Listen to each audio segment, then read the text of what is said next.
we are going to get one more game aired in this 5+1 portion. Yeah, as we mentioned, Denis, a lot of draws, but in some ways, pretty impressive. Yeah. He's going toe-to-toe with Magnus in most of these Blitz games. Yeah, and in a lot of positions where you feel that Magnus excels, thrives. Like he's going toe-to-toe in positions that, at the young age of 19, you might not expect that type of maturity in his game, but we're seeing it here on the board. Yeah, in terms of those technical positions, I think he's always been really strong, and he's just trying to add a bit of pop to his chess. Yep. In those critical moments, those like more tactical opportunities. Yeah, we saw a crazy possible sacrifice in that last game, which I'm sure we're going to be talking about after the match. But right now, we're focused on this one right here. H3 has just been played, such a crucial square to take control of in this opening here. Knight G4, Bishop G4 both, and with Knight A5 here. The question is, after Bishop C2, will we see Bishop B7? And we do, targeting the E4 pawn. Yeah, this is a very sharp opening. White has the pawn center, but Black has very active pieces. You see the bishops developed, hitting E4 and D4. So it requires quite a bit of maintenance for White, but if White can hold on, that's a space advantage. Yeah, and the move Queen B1, I was just going to talk about on the board here. To me, that's still a more unusual move. It's a way of defending E4. And we might need to see Knight D2 now in order to keep that E-pawn supported. Black kind of going for an all-in approach. Knight C4, trying to undermine the support of that E-pawn, and White just maintaining it, hanging on. Yeah, really double-edged because, I mean, if White wants to play F3, at some point doesn't want to defend E4, there's tactical ideas. There's Knight D5. Yeah. The bishop on E3 is a little bit loose. And right now, C4, is it hanging? Well, you can take it, but then you lose E4. And then White's stuck with an isolated pawn on D4, which definitely means Black's doing okay. Yeah, rook to E1 is a move that supports the bishop so that F3 is more possible, but also, supports the pawn on E4 as well. So rook E1, maybe long-term preparing F3, bishop F2. At some point, you want to take C4 or provoke Black into playing D5. D5 is not a good move because after E5, your bishop is blocked and it's opening up White's bishop and queen. Yeah, at some point, another move that I was thinking of is bishop to A5.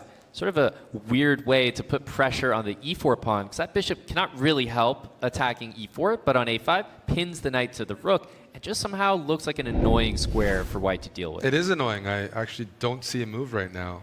I mean, it's White's move, but bishop A5 would be... So Magnus taking on C4 feels like that's a concession. I'm pretty sure he knows that, but couldn't find anything better, because this type of position, yes, the knight's on C4, but D4 is weak, and the D5 square also could be something where this knight jumps into the future. It feels like Black usually is close to equal when they can remove White's center. Yeah, this will be interesting because there are some weaknesses in Black's position as well. The A6 pawn, you see the queen on D3 is eyeballing that one, and also simply bringing a rook to the C file. I suspect that this bishop on E3 is likely to go back to the D2 square, while Black's knight wants to go into D5, and that's kind of why the move D5 was just played. That looked like an amazing outpost I thought could have been occupied even on the previous turn. Yeah, we're going to see, a battle of weaknesses. A6 is what Magnus is targeting. C7 maybe in the future. And D5 is the target for Black. This D5 pawn, long-term, doesn't have support with any other pawns. And so Magnus is arguing, you know what, we can trade. I can defend D5, put a rook on C1, and slowly maybe get a rook up to C6, put pressure on these two weaknesses on the queen side. Yeah, there's something about this position that, while it does appear equal, it seems like there's almost more pressure on Black because of the dual weaknesses, C7 and A6. And so there's this idea to play knight C5 and A5, or perhaps A5 first, and you cement the knight there because you're controlling the B4 square. Yeah, I like A5 a lot. As you said, cementing it, but also like maybe rook A4, there's rook B5, and you're not in time to bring that knight over unless you give up the D5 square. So, but these are positions where Denis does do very well in. I mean, just technical defense, no problem. Problem is, at some point, he does have to start thinking about where am I going to get my win. But with Black, I don't think that's the case. Yeah, I agree. And especially, towards the end of the segment here, Magnus has been the better player in the 5+1 thus far. But, this is probably just not the moment to go all out. But thinking about the match situation, eventually, he's going to have to go for a little bit more than equality. With the black pieces, though, I think you can always be content.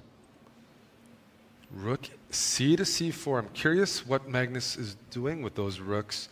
As black, G6, King G7, easy moves. White can maybe bring the king up to G2. It's hard for either side. We'll see if anyone takes a risk, but so far, with the way the match is going, headed towards another draw. Yep, it certainly looks like it. However, a result here for either side would be monumental for the match. And given how equal and drawn the position is at the moment, it would be a big blow to either player. They can see the match clock there in front of them is at 0-0-0, which means this is the final game for them to focus on. Yeah, just hard for either side to make progress. You can't move your queenside pawns as white because B3 is always hanging. And you can't target the A5 pawn with 2 pieces. At the same time, and you can't get to C7 because the knight's blocking it. And black, well, D5 is well defended. So you see the H4 because every other part of the board is pretty much covered. There's That's not right. many ways yeah, to... maybe H5. I mean, we're grasping at straws trying to come up with a real active plan. At least this gains some space here for Magnus. And the idea is perhaps H5 in order to encourage G5 or G takes H5, but very difficult to assume anything. Well, I hope Denis with rook A8, if he's trying to play A4, that would be a big mistake. I don't think so because then you could go B4 and this knight blockade is gone. C7 all becomes a target. But otherwise, rook A8, I'm trying to understand. I think he might just shuffle back. It's just a waiting move. Yep. I don't think we're going to see it, but rook takes C5, does it float into your mind at all, Eric? I wish it would. It's tempting, but black's in position to open up the rooks with maybe A4 right after. I can even show a variation where it feels like black is getting lots of counterplay down up the exchange. Yep. Rook E3 is an idea, rook A2. Feels like the rooks are too active. When you look at exchange sacrifices, the best case is when your opponent's rooks are stuck in a closed position. This is not close enough for me to pull the trigger. Yeah, and obviously the match situation, there's absolutely no reason to go for something like that, but we are seeing a repetition. I'm wondering whether this is going to be fully confirmed, because at the moment, this is sort of like the pre-draw offer, Eric, where both sides are sort of willing to do it, but no one's willing to go all the way just yet. Yeah, I mean, no, it's like last game of the segment here. Rook E5, tough.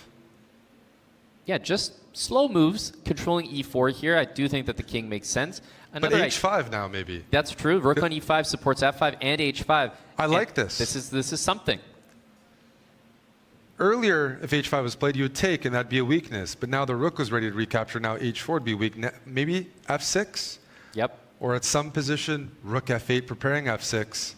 I see a little something here. Yep, and it's hard to prevent F. Like if you go rook to F8, there's no rook F4 because the knight will jump into the D3 square. So it's not that easy. Meanwhile, the knight on E3 is not going to F5. It's not going to G4. Those squares are controlled. There's an outside pass pawn on H5 that can be created with the move G5 in the future. So small progress here, incremental progress for Denis Lazavik.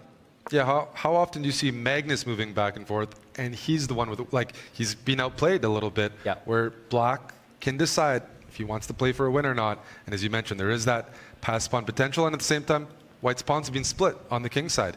The F and the H pawn are both isolated now. Could be picked off in some rook end games. Not only is this going to require incredible technique, but it's also going to require a big decision. There's going to be a moment where if Denis wants to push further for that win, he's going to need to take a risk. And we wonder whether he is going to do that when the time comes. Maybe he was waiting to see the clock situation. Magnus is still even on time. Yep. But I feel like if black is ahead on the clock, Denis should be playing this for a win, but not quite.